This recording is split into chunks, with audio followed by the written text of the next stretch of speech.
السلام علیکم دوستو، آج کی ویڈیو بہت زیادہ انفارمیٹیو ہونے والی ہے کیونکہ آج کی ویڈیو میں ہم چند ایک ایسی چیزوں کی طرف دیکھیں گے جن کے متعلق آپ صلی اللہ علیہ وسلم نے ہمیں نصیحت کی تھی کہ ان سے بچنا، ان سے دور رہنا۔ تو چلتے ہیں سیدھا ویڈیو کی طرف۔ حال ہے آپ کا دوستو، کیا اسلام سچا مذہب ہے؟ آئیے جانتے ہیں۔ تم میں سے بہتر وہ ہے جو قرآن سیکھے اور دوسروں کو سکھائے۔ تو چلے آئیے آج ذرا قرآن ہی سیکھ لیتے ہیں۔ تو آپ سب دیکھ رہے ہیں میرا یوٹیوب چینل۔ قرآن میں سورہ نجم میں اللہ تعالیٰ فرماتے ہیں کہ یہ نبی خود سے کوئی بات نہیں کہتے بلکہ وہی کہتے ہیں جو ان کی طرف وہی کیا جاتا ہے۔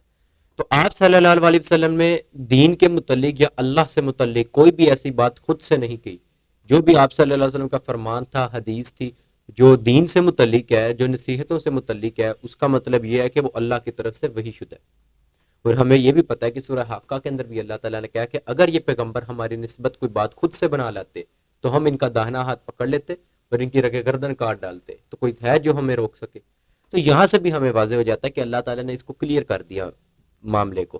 سب سے پہلی جو بہت بنیادی بات ہے، آپ صلی اللہ علیہ وسلم نے حضرت معاذ کو نصیحت کرتے ہوئے کہا تھا کہ معاذ دیکھنا، کبھی شرک نہ کرنا۔ سب سے پہلی نصیحت ان کو یہی تھی کہ کبھی شرک نہ کرنا، خواہ تمہارے ٹکڑے ٹکڑے کر دیے جائیں، خواہ تم کو سیدھا تیل میں جلا دیا جائے، تمہارے جسم کو جو سا اذیتیں دی جائیں، لیکن تم نے شرک نہیں کرنا۔ اللہ تعالیٰ نے شرک کا ایسی چیز ہے جو معاف نہیں کرے گا قیامت والے دن، باقی ہر شے معاف ہو جائے گی۔ شرک والے کے لیے ہمیشہ جہنم ہے، اور جس کے اندر تھوڑا سا بھی ایمان ہے، جس نے لا الہ الا اللہ پڑھ کے اس کے اوپر عمل کیا ہے، اس کے اوپر اللہ تعالیٰ نے کہا اس کو میں نے جنت دوں گا۔ اس کو اگر جہنم میں پہلے بھیجا بھی ہے، اپنا عرصہ گزارنے کے بعد وہ ایک نہ ایک دن جنت میں ہمیشہ کے لیے جائے گا۔ تو یہ چیز آپ صلی اللہ علیہ وسلم نے پہلی ان کو نصیحت کی تھی۔ دوسری نصیحت کیا کی تھی کہ معاذ کبھی نماز نہ چھوڑنا۔ تمہارا معاہدہ اللہ کے ساتھ صرف نماز کے ساتھ ہے، اگر تم نے نماز چھوڑ دی تو یہ جو ذمہ ہے اللہ کا، جو اللہ کا رشتہ ہے تمہارے ساتھ، یہ سمجھو اٹھ گیا۔ تیسری نصیحت جو آپ صلی اللہ علیہ وسلم نے کی تھی وہ شراب سے ریلیٹڈ تھی کہ معاذ شراب نہ پینا، یہ برائیوں کی جڑ ہے، اس سے دور رہو۔ یہ تین نصیحتیں آپ صلی اللہ علیہ وسلم نے حضرت معاذ سے کی تھی اور ان کے تھرو امت سے بات ہوئی۔ دوسری سب سے امپورٹنٹ جو آپ صلی اللہ علیہ وسلم نے ایک حدیث ہمیں بیان کی تھی، وہ صحیح مسلم کے 4 ترک ہیں، 6225 سے 6228، کہ جس کے اندر غدیر خم میں آپ صلی اللہ علیہ وسلم نے یہ ہمیں بیان کیا تھا۔ 2 چیزیں آپ صلی اللہ علیہ وسلم نے کہا میں تمہیں چھوڑے جا رہا ہوں۔ سب سے پہلے اللہ کی کتاب، یہ اللہ کی رسی ہے، اس کو مضبوطی سے پکڑے رکھو، اس کو تھامے رکھو، اس میں نصیحت ہے، اس میں روشنی ہے، اس میں ہدایت ہے۔ جو اس کو ترک کر دے گا وہ گمراہ ہو جائے گا۔ یہاں سے آپ لوگوں نے ذہن میں رکھنا ہے کہ سب سے پہلے ہمیں بتایا جا رہا ہے اللہ کی رسی، جیسا کہ قرآن کی آیت بھی ہے، وَاعْتَصِمُوا بِحَبْلِ اللَّهِ جَمِيعًا وَلَا تَفَرَّقُوا، کہ اللہ کی رسی کو مضبوطی سے پکڑے رکھو اور تفرقے میں نہ پڑو۔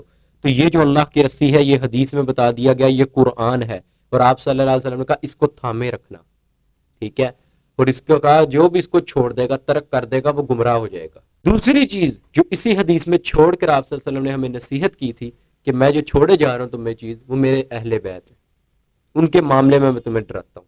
لیکن امت نے قرآن کے متعلق بھی جو ان سے اب غلو کیا اور اہل بیت کے متعلق بھی۔ یہ آپ صلی اللہ علیہ وسلم کی نصیحت تھی، یہ ڈرایا جا رہا تھا، یہ بتایا جا رہا تھا کہ میرے بعد میرے اہل بیت کے ساتھ اچھا سلوک کرنا، مگر ہمیں پتہ ہے کہ کربلا ہوگی۔ تیسری نصیحت جو آپ صلی اللہ علیہ وسلم کی حدیث سے ہمیں واضح ہوتی ہے کہ آپ صلی اللہ علیہ وسلم نے کہا تھا کہ میری امت 73 فرقوں میں بٹ جائے گی۔ یہ جو ہمیں تنبیہ کی جا رہی تھی کہ فرقے بنیں گے لیکن ایک گروہ جنت میں جائے گا، اب ہمارے جو انٹرپریٹیشن کرتے ہیں کہ جو فرقہ ہے وہ جنت میں جائے گا، سب سے پہلی چیز ایک امت کے اندر جب آپ کو چیز دیکھنی ہوتی ہے تو ہمارے رول ماڈل محمد صلی اللہ علیہ وسلم ہے۔ کیا آپ صلی اللہ علیہ وسلم کسی فرقے سے تعلق رکھتے تھے؟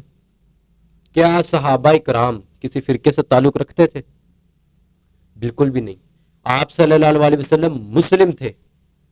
ہمیں وہی جو آیت میں نے آپ کو پہلے بتائی، وَاعْتَصِمُوا بِحَبْلِ اللَّهِ جَمِيعًا وَلَا تَفَرَّقُوا، تفرقے میں نہیں پڑھنا۔ اللہ تعالیٰ نے وہاں نصیحت کی ہے کہ فرقے میں نہ پڑھنا، تم لوگ اللہ کی رسی کو پکڑے رکھنا، قرآن کو پکڑے رکھنا۔ کیوں؟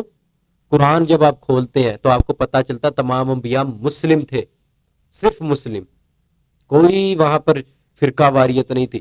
فرقہ واریت کو کاٹنے والی سب سے بڑی آیت سورہ آل عمران کی آیت نمبر 67، جس کے اندر اللہ تعالیٰ فرماتے ہیں بسم اللہ الرحمن الرحیم ما کان ابراہیم یہودی ولا نصرانیہ۔ اللہ تعالیٰ نے کہا ابراہیم نہ یہودی تھے نہ عیسائی نہ نصرانی۔ اب یہودی کہتے تھے ہم ابراہیمی، عیسائی کہتے تھے ہم ابراہیمی، اللہ تعالیٰ نے کہا نہ، اللہ تعالیٰ نے کہا ولیکن کان حنیف مسلما، بلکہ وہ تو ایک اللہ کے ہو گئے تھے، وہ تو مسلم تھے۔ وما کان من المشرکین، وہ تو شرک کرتے نہیں تھے، تم تو شرک کرتے ہو۔ اب یہاں سے اللہ تعالیٰ نے جب بتا دیا کہ یہودی بھی نہیں ہے اور عیسائی بھی نہیں ابراہیمی، حضرت ابراہیم کے متعلق آگے کیا کہا؟ وہ تو مسلم تھے۔ اسی طرح اللہ تعالیٰ نے تمام انبیاء کا ذکر کرتے ہوئے کہا وہ سب مسلم تھے، حضرت عیسیٰ کا ذکر کر کے کہا وہ سب مسلم تھے۔ تو ہمیں بھی اپنی پہچان مسلم رکھنی ہے۔ اللہ تعالیٰ نے ہمارا نام قرآن میں مسلم رکھا ہے، جس کے اندر آپ کے باپ جو آپ کے دین کے سب سے بڑے دین ابراہیمی جن کے تھرو آپ لوگ کرتے ہیں، حضرت ابراہیم، انہوں نے بھی آپ کا نام مسلم رکھا۔ تو یہ چیز آپ لوگوں کو ذہن میں رکھنی ہے کہ آپ بھی اپنا نام مسلم ہی رکھیں۔ ویڈیو پسند آئی ہے؟ سبسکرائب کر لینا۔